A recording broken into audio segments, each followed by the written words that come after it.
May it please the Court, David Gersten and Mr. Dan Tropin for CT, the appellant. May I proceed, Your Honor?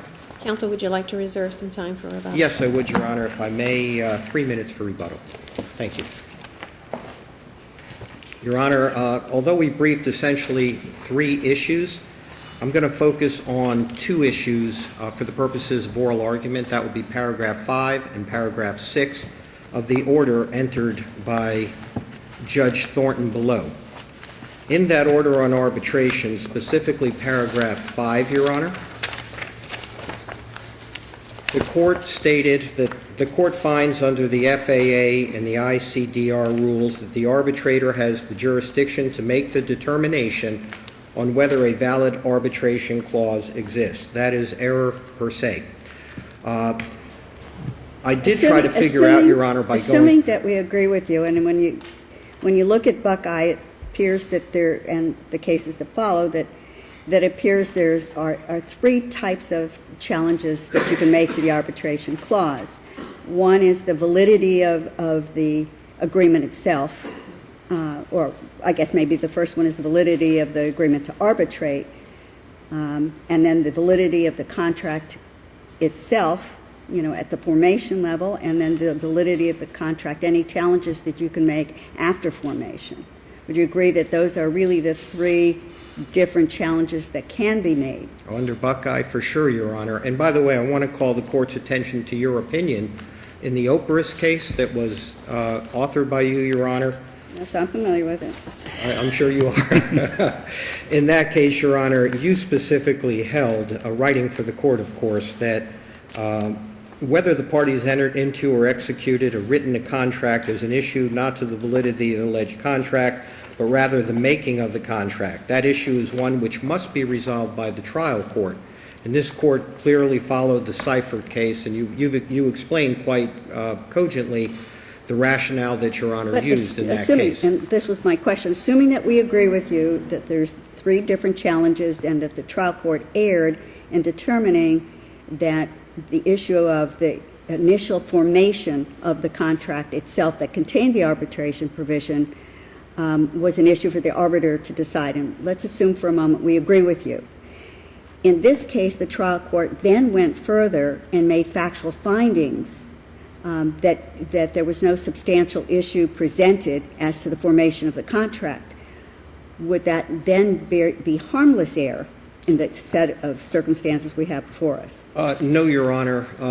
Well, provided that the trial court could go there, perhaps, but I would suggest to the Court and to Your Honors that it's nearly impossible without the evidentiary hearing that's called for by every district court of appeal in this state.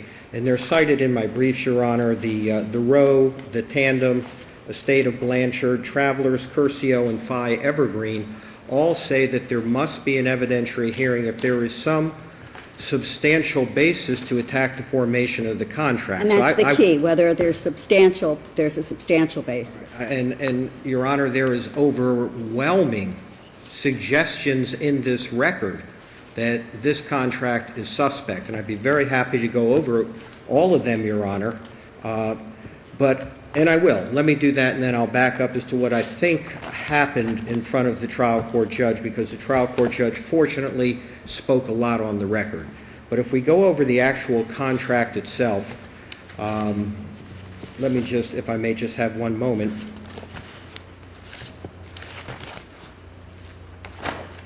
To get that contract, Your Honor.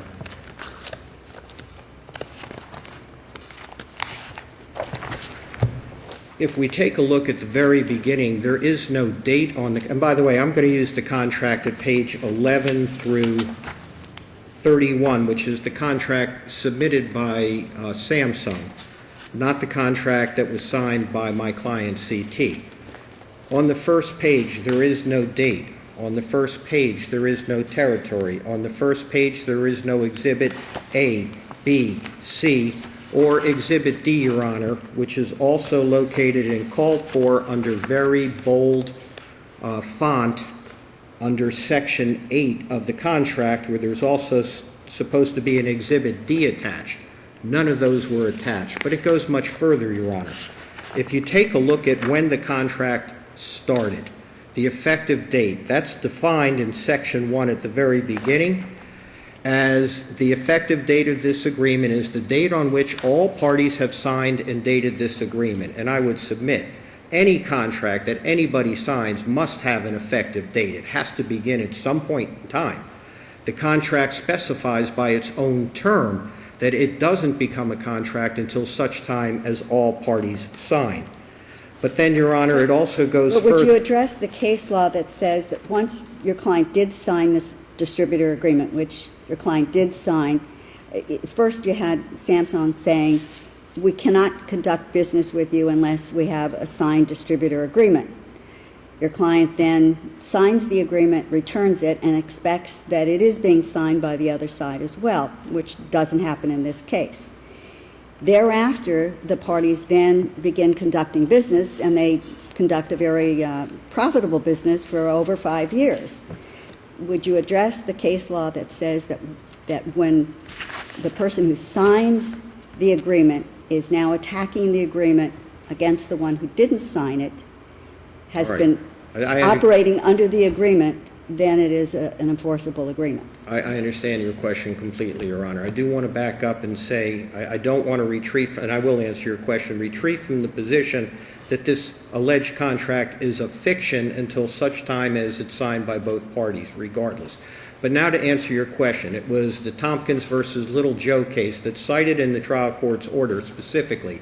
Tompkins versus Little Joe case is a bankruptcy case. And the trial court relied on it. It was cited by trial counsel below as some seminal case. If Your Honor reads the Tompkins case, which I know Your Honors will, and if you take a look at the Tompkins case, buried in footnote 12, which is a big fat footnote, somewhere in the middle of a footnote, which is of course not the holding of the case, a dicta or obiter dicta at best, in that footnote it makes mention to the Tompkins case. And the Tompkins case basically refers to the Dodge case, which is out of the 5th District Court of Appeal. If this court then takes a look at the Dodge case is not this case. The Dodge case, there were several agreements that were signed by the parties. But I'd like to look at the state cases. I mean, for example, Integrated Health Services, Dodge, Gateway, SOSA, Consolidated Health Care, BDO Seidman versus B. There are so many cases, state court cases, that specifically say that when agreements signed by only one party, they are nevertheless enforceable against that party who did sign it. All right, I'll address... If they've operated based upon the terms of that agreement. Understood, Your Honor. The Dodge case, I did address a case could actually nothing like this because the buyer's order expressly conditioned it on the signing of the dispute resolution agreement. We don't have that. The integrated case out of the 3rd DCA, there were several documents, 5 documents. In that integrated case, there was no place for the nursing home to sign. But the other 5 documents incorporated by reference that part of the arbitration agreement. I believe the Gateway case that Your Honor mentioned, by the way, there was a directed verdict, which means there was evidence taken. After the evidence, the court directed a verdict. But all these cases stand for the broad proposition, and they say clearly, contract is binding despite the fact that one party did not sign the contract or both parties have performed under the contract. So don't you then have to determine whether the parties have both performed under this distributor agreement based upon the case law from this court as well as other courts in the state? All right. Well, I won't address the other cases if we take the broad proposition, Your Honor. And if we're going to determine whether or not there was performance, it would require an evidentiary hearing. What we have, and this record is replete, A, they did not perform under this alleged, and I'm going to call it a fictional contract. We would want to have factual determinations as to what the relationship was. There's no question there was a relationship. The record reflects specifically that they were a partnership at Appendix 93 through 106, Appendix 1172, Appendix 1188, that under their agreement, not the fictitious contract that was never signed by Samsung, there were price adjustments that superseded at Appendix 193 through 197. There were multiple price protections. These are all indicated through emails of the relationship of the partnership between the parties at Appendix 235 through 240, Appendix 281 through 300, and the minutes from the Samsung meeting when CT went to Korea to discuss the partnership where they wanted the price protection, and that's at Appendix 264. So at the very least, we're not asking the court to grant us a final judgment in our complaint. We're not asking the court to grant us a summary judgment or partial summary judgment. We're not asking the court to dismiss the motion to compel arbitration. We're only asking the court to give us what the law commands, and that is an evidentiary hearing for the determined factual issues. Factual issues: why didn't Seal sign? What was its intent not to sign? We have affidavits from former employees at Samsung that say they had no intention. Why is intent at all relevant? The intent, whether or not somebody intends to enter into a contract? Well, It if couldn't both be anything parties more have relevant, Your performed Honor. under the contract, then their initial intent and why they didn't sign it, why would that be relevant if the case law says regardless, you're bound by it? If you operate in conformity with this agreement, then you've adopted it. Well, going back to the agreement, Your Honor, if you take a look at the agreement, I mean, you have several references to this distributor agreement in the financial statements and in emails. there is no question that there is reference to a distribution agreement.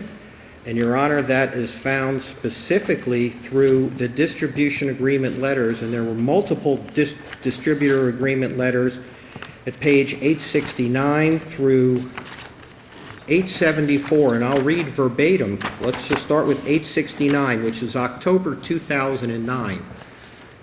In there it says, signed by Samsung, Ernest Piedra, I'm pleased to inform you that you're a non-exclusive authorized distributor for Samsung Electronics in the Central America and Caribbean regions. Signed by Samsung, valid through December 09. There's a similar letter again at the next page for 010, 11, 12. These are distributor agreements. These are signed by Samsung. These are the references in the financial statements. And if you take a look at the 2009 financial statement, Your Honors, at page 849 through 864 of the appendix. And I'll just direct the court directly to 864 in the second paragraph. It states very clearly, in October 2009, they entered into an agreement that's expiring in December 2010, which lines up specifically with the distributor agreements that I've referenced at page 869 et al., or et sec., excuse me.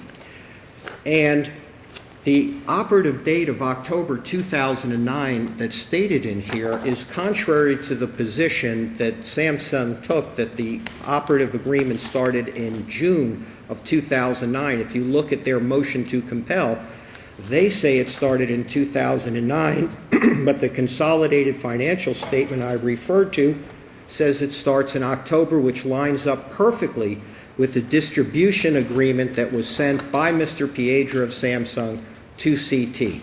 There are significant questions of fact. What was their performance? And if you look at the actual agreement, Your Honors. I'm not sure performance is the issue. The issue is, did you have a binding contract which requires arbitration? Isn't that what we're here about? Well, that was the first point that has to be determined, excuse me, Your Honor, by the trial court, and that's what the case law says. But there are so many fact issues in an evidentiary hearing. If the trial court only would have given us 2 hours. But what the trial court, I think the trap that the trial court fell into was it was represented to the trial court, Your Honor, by trial counsel, that all of this exclusive jurisdiction, whether it was entered or not, was, and it's in their moving papers, I can give you the reference sites if you'd like, but they were very vehement in their moving papers that the trial court isn't supposed to make that determination. It's for the arbitrator. And if Your Honors takes a look at, if you will, please, at the transcript, this is where the trial court shows us where the trial court accepted the argument that the trial court does not have to take a look at the agreement whatsoever because it's for the arbitrator. The trial court specifically asked, who can sign for Samsung? The response is Mr. Wang. The trial court says, well, great, ask Mr. Wang at the arbitration. Then, when he asked trial counsel for Samsung, Samsung says, that's for the arbitrator. That's based on the case law. The arbitrator is to decide that. So when the But already in front of the trial court was the fact that a contract was submitted to your client, and your client signed it, and then the parties operated pursuant to some kind of agreement, arguably the one that was signed by your client. Now you're saying, well, we have to look and see whether my client intended to be bound by that contract. The trial court obviously did not for one moment disagree that he was going to delve into the intent of a party that signs a contract as to whether or not they intended to be bound. He signed it. They intended to be bound. So now the issue is, the whole issue was there an arbitration clause in that, and is that the contract we're all talking about? Didn't the trial court essentially determine that? The trial court determined it without any evidence, Your Honor.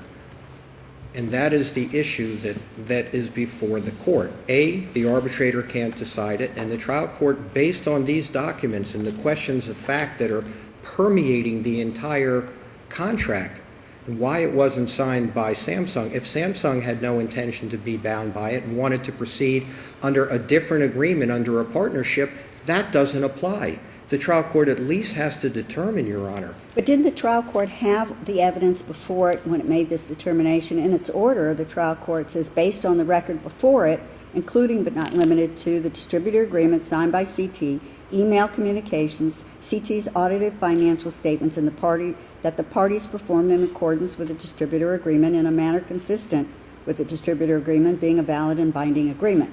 So, I mean, with all of the submissions by both sides, didn't the trial court have the evidence before it and simply looked at all the evidence and said, you haven't raised a substantial issue for me to have an evidentiary hearing?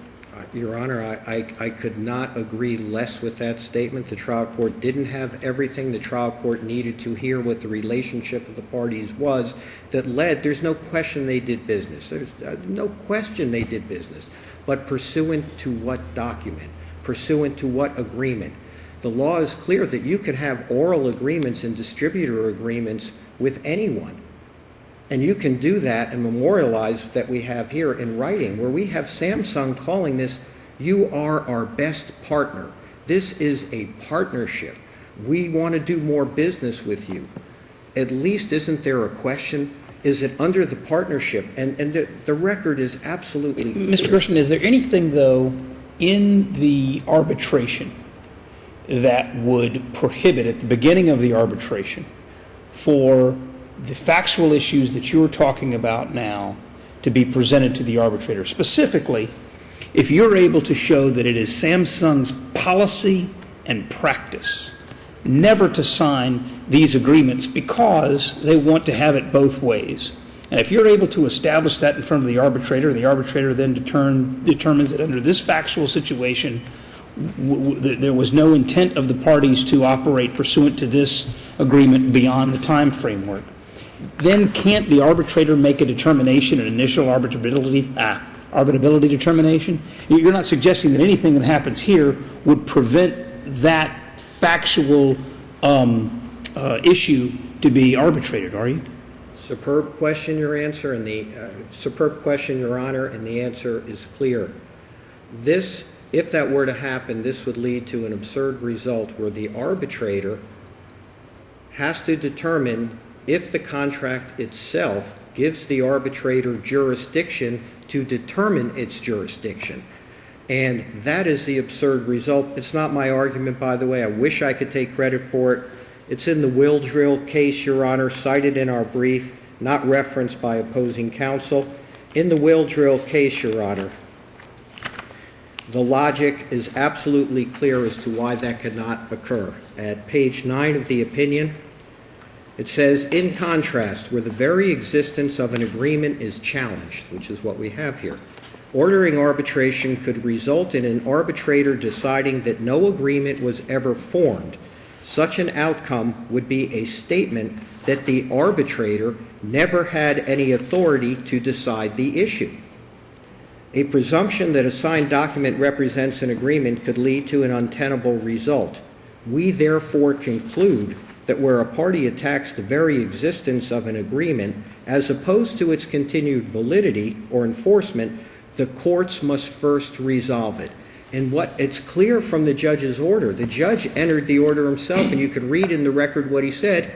He essentially abdicated instead of adjudicated that particular function. This would have taken 2 hours of the court's time. And I go back that was vehemently argued by trial counsel for Samsung below, that that's what the court should do. And I think the court said, okay, I have 2,500 cases, it's one down, send it over to the arbitrator. And then the court even says in its own order, but if the arbitrator makes that determination, I'll consider that later. But that's the absurd result that Will Drill, which is the United States Court of Appeal, specifically said would happen. And that's what the trial court below essentially set up to happen. And that's Counsel, just not the law. We've let you go way over your time. Thank you, Your Honor. I do apologize. We'll give you a minute on rebuttal. Okay, thank you.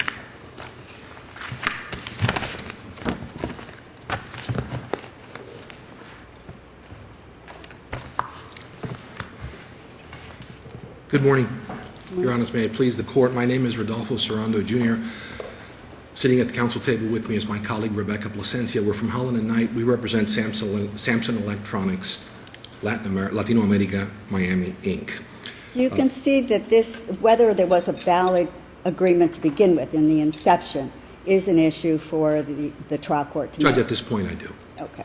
We're going to go forward on that basis. And in paragraphs 1 through 4 of the order, the judge does exactly that.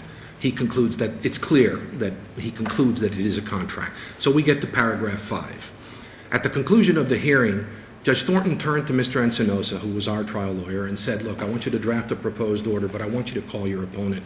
I want you to coordinate. I know you're not going to come to an agreement, but send me whatever everybody wants, and I'll look at it and I'll make the decision.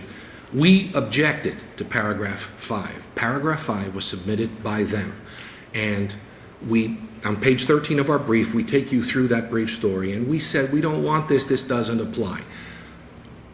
Inexplicably, the people whose position was absolutely that it was a decision for the trial judge insisted on having this particular language submitted. But they had a little more to it. And so it's made no important. sense because the trial court made factual findings that there was no substantial issue presented and that this was a binding enforceable agreement. You're absolutely correct. But what is important, Judge, is that what they wanted included was what is written here. The court finds under the Federal Arbitration Act and the ICDR rules that the arbitrator has the jurisdiction to make the determination on whether a valid arbitration clause exists, and respectfully requests that the arbitrator make that determination. Judge Thornton excised that last part. Why he left the rest of it in, I have no window into Judge And also Thornton's. paragraph 7, it says the court finds that CT has not waived any future rights to challenge the arbitration at a later time. Right. That seems to go back to paragraph 5. Exactly. And whether or not he was trying to split the baby and cut the baby in half or give each side a little bit of what they wanted, I really don't know. But what is absolutely clear is that he had, and incidentally, this is what they wanted in here. I don't know whether it's harmless error, but it's certainly invited error, and you are free to look at it that way because this is the clause that they wanted. I have speculated. Why would they want this in here? And beyond having an appealable issue, or possibly the possibility that if this court affirmed that they might be able to raise it again in arbitration, either one of those is a possibility, but why? From the very beginning, Mr. Gutches, who represented CT in the lower court, said, it's your decision, Judge Thornton, and that's exactly what he did. What he had was a signed contract.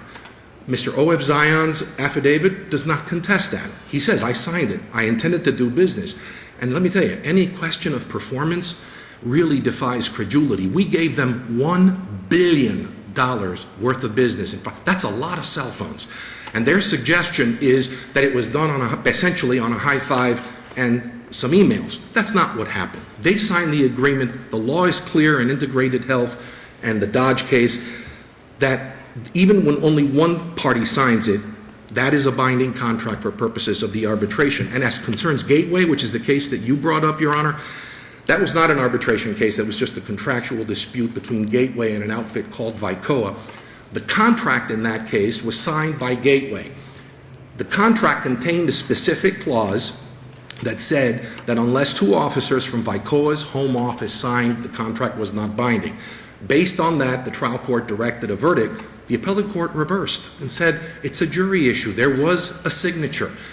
He obviously intended to be bound by it, and we performed fully under the contract, as you suggested, to the great profit of all. So any question of performance is absurd. The judge is free to look to the conduct of the parties to determine what they intended.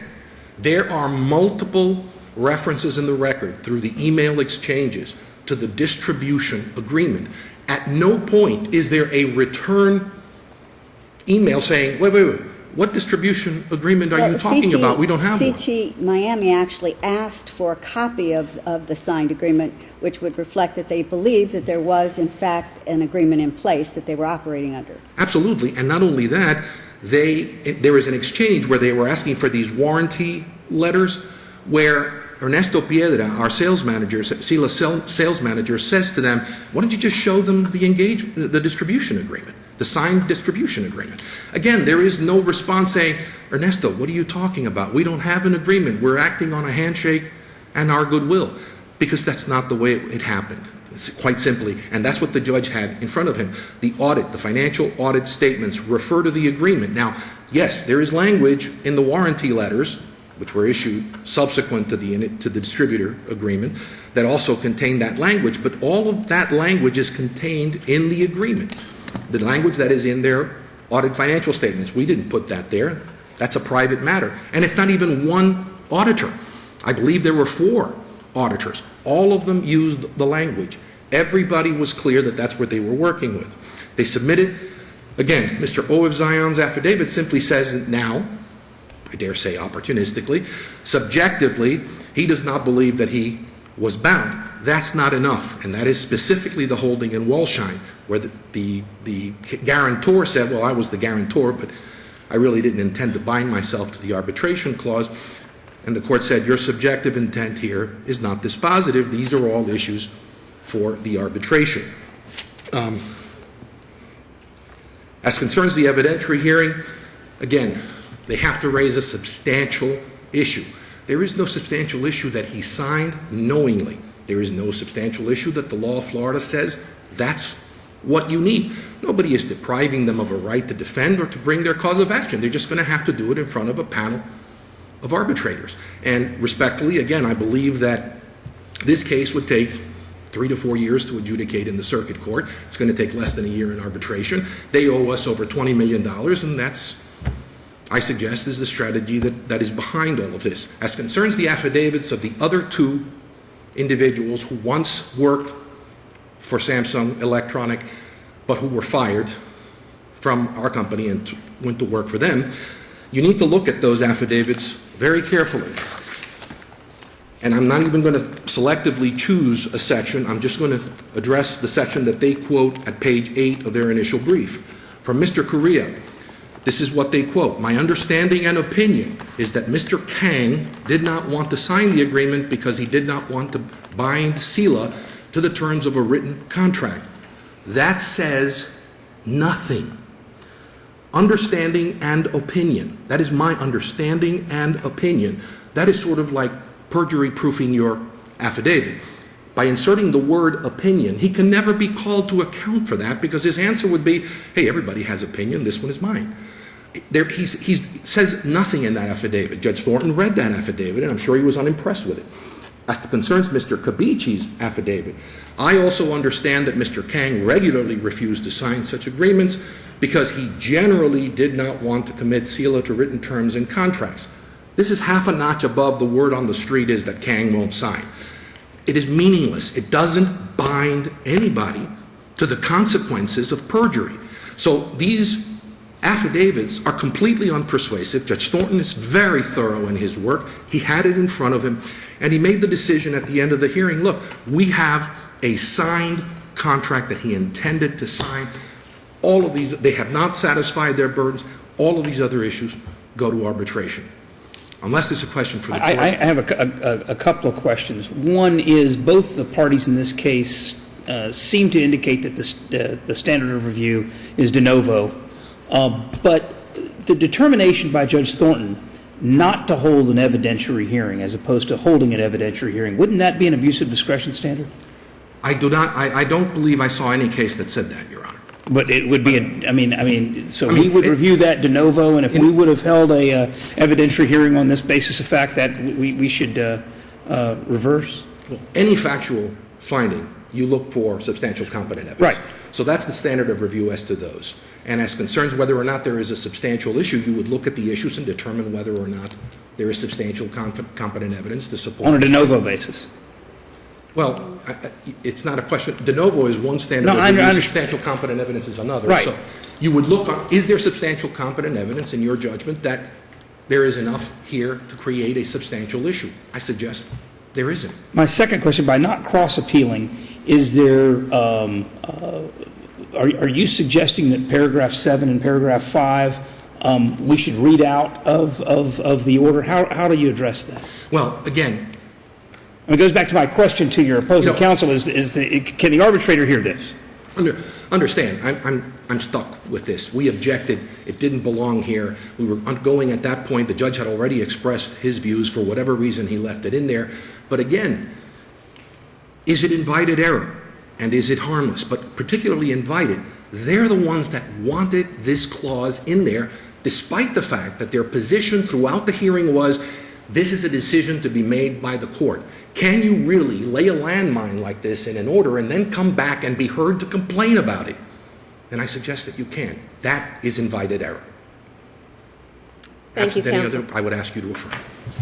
Counsel, I know you wanted 3 minutes, but we let you go way over time. We'll only give you a minute on rebuttal. Can I bargain for a minute and a half? A Your Honor? minute and a half, Thank which you, around Your here Honor. is probably Thank you. 3 In the minutes. spirit of compromise, I appreciate it. And this will go very quickly, Your Honor. As to the proposed order, all that we did, Your Honor, was track the language of what the trial court said. It's in the transcript. That's what the trial court said. That's what we want in the order. That's not invited error, Your Honor. Next, Your Honor, as to the distributor agreement, there is no question that there is, at least in this record, distributor agreement letters signed by Samsung. I referred to it. That creates an issue of fact as to what they were being, what their business relationship was involved. And 2 more points and I'll be finished, Your Honor. If there is a contract, if in fact we signed that document and it is a contract, when did it start? What is the effective date for the terms of that contract itself? And there is no effective date of the contract. It becomes a nullity. And the way to prove it, the acid test, and I'll sit down. If CT Miami were to walk into Bank of America and say, I have a distributor agreement with Samsung. Bank says, great, show it to me. Let me see it.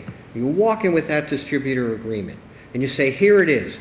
They look through it, looks good. Oh, I like it, looks good. You get to the last page, it's not signed by Samsung. Is there any way Bank of America would say, well, we understand you have a distributor agreement? No. The one document that they could have is, or the multi-documents, are those distributor agreement letters signed by Samsung 09, 10, 11, 12 saying you are a distributor for Samsung. Then the bank would say, aha, now we're on to something, we'll lend you some money. I ask that you please send it back in conformance with the law for a brief evidentiary hearing. That's what the statute contemplates. That's what the cases contemplate. And we live and die by that. If Judge Thornton makes that determination and says, you know what, as far as I'm concerned, Samsung just forgot to sign, but they intended to be bound, we have to live and die by that evidentiary hearing. That's all we're asking for, nothing more. Thank you. Thank you both. Thank you very much for the extra time, Your Honor. Your Honors. Thank you.